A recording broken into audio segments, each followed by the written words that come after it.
Hi, welcome to another edition of Off the Page. Can you guess what book I might be talking about today? Yes, I'm going to be focused on my book, Just Give Him the Whale, which is co-authored by my dear friend, Patrick Schwartz.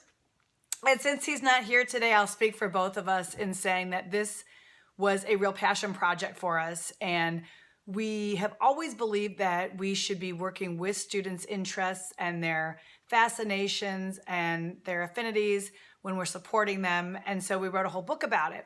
And the book features 20 different ways to use interests in the context of teaching, learning, supporting, helping students feel not only more comforted potentially, more inspired, even safer. So there's all kinds of ideas there. I'm going to focus on idea number 11, and that is how to use a fascination in the context of standards-based instruction. So years ago, I had a student who I'll call Freddie, and Freddie came to my inclusive school without ever having been in an inclusive classroom before. And one of the things that he was really interested in was the calendar.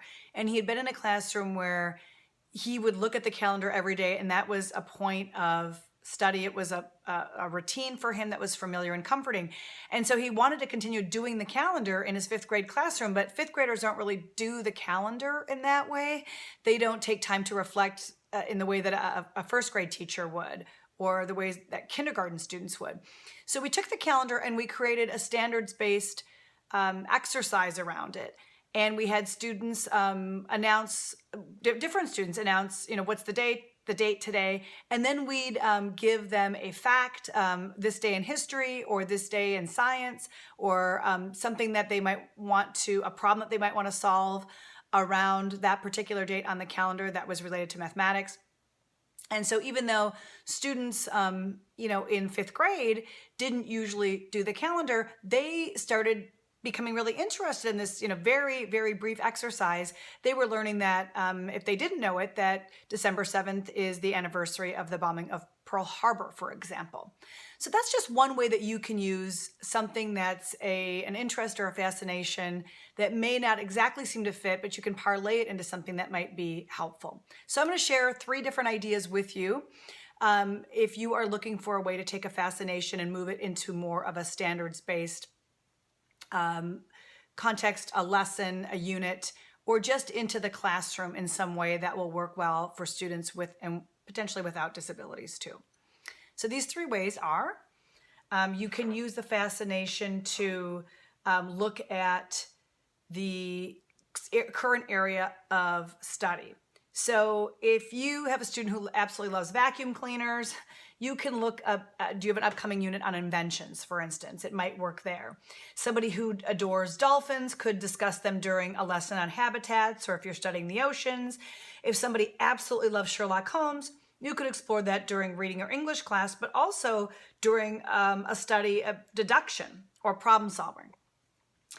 Second idea is to look at the standards for that learner's grade level and determine how you could adapt the standards for a student's learning needs.